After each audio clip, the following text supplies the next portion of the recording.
Hello friends and welcome to आप सभी का अपना चैनल स्टडी क्लब।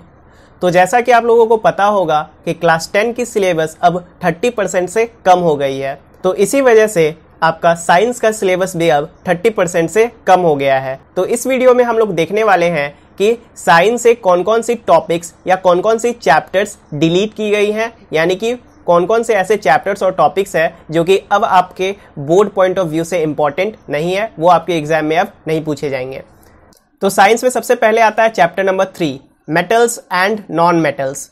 इसमें से आपको basic metallurgical processes, corrosion and its prevention, ये टॉपिक नहीं पढ़ना है। इस टॉपिक से आपको बोर्ड एग्जाम में कोई भी क्वेश्चन नहीं पूछा जाएगा। तो मेटल्स एंड नॉन मेटल्स में से सिर्फ और सिर्फ आपको basic metallurgical processes, corrosion and its prevention नहीं पढ़ना है। उसके बाद हमारा आता है चैप्टर नंबर 4, कार्बन कंपाउंड्स। तो कार्बन कंपाउंड्स में आपका nomenclature of carbon compounds containing functional groups like halogens, alcohol, ketones, aldehydes, alkenes and alkynes. तो जितने भी functional group containing carbon compounds है उनके नोमेनक्लेचर अब आपसे नहीं पूछे जाएंगे, तो ये टॉपिक अब आपको पढ़ने की कोई भी जरूरत नहीं है।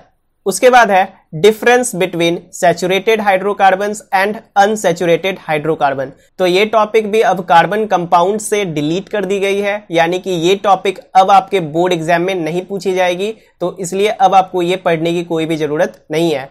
उसके बाद है chemical properties of carbon compounds like combustion, oxidation, addition and substitution reactions. तो जितने भी कंबशन, ऑक्सीडेशन, एडिशन और सब्स्टिट्यूशन रिएक्शंस थे, यानी कि जितने भी chemical properties of carbon compounds है, वो अब आपको पढ़ने की कोई भी जरूरत नहीं है, क्योंकि ये टॉपिक हो गया है डिलीट और यहां से अब आपको क्वेश्चन नहीं पूछा जाएगा। उसके बाद है ethanol and ethanoic acid, only properties and uses. Ethanol और इथेनोइक एसिड के जो प्रॉपर्टीज एंड यूसेस है वो अब आपको नहीं पढ़ना है, उससे रिलेटेड क्वेश्चन आपके बोर्ड एग्जाम में नहीं पूछा जाएगा। तो इथेनॉल और इथेनोइक एसिड के आप स्ट्रक्चर और फॉर्मूला को बस याद रखना, लेकिन जो उसका प्रॉपर्टीज एंड यूसेस है वो अब आपको पढ़ने की जरूरत नहीं है, उससे अब आपको कोई भी क्वेश्चन बोर्ड एग्जाम में नहीं पूछा जाएगा। और फाइनली कार्बन कंपाउंड्स में सोप्स एंड डिटर्जेंट्स का पूरा टॉपिक डिलीट कर दिया गया है, तो अब आपको सोप्स एंड डिटर्जेंट्स बिल्कुल भी पढ़ने की जरूरत नहीं है।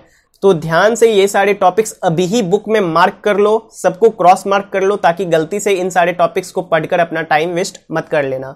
तो आप लोगों के लिए एक बहुत बड़ी खुशखबरी ये है कि आपके बायोलॉजी के सेक्शन में से chapter number 7 control and coordination completely delete कर दिया गया है। तो अब आपको कंट्रोल एंड कोऑर्डिनेशन चैप्टर को देखना भी नहीं है, ये पूरी तरह से डिलीट हो चुका है। इससे रिलेटेड एक भी क्वेश्चन आपको बोर्ड एग्जाम में देखने को नहीं मिलेगा।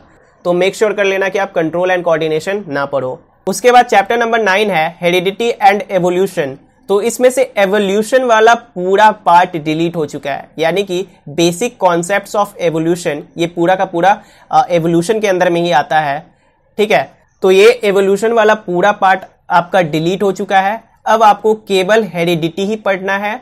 तो अगेन बायोलॉजी में आपका बहुत ज्यादा बर्डन कम हो गया है। उसके बाद आता है chapter number 11, the human eye and the colourful world. इसमें से आपको functioning of a lens in human eye नहीं पढ़ना है, defects of vision and their corrections ये नहीं पढ़ना है, application of spherical mirror and lenses ये नहीं पढ़ना है आपको the human eye and colourful world में से। उसके बाद आता है chapter number 13, magnetic effects of electric current.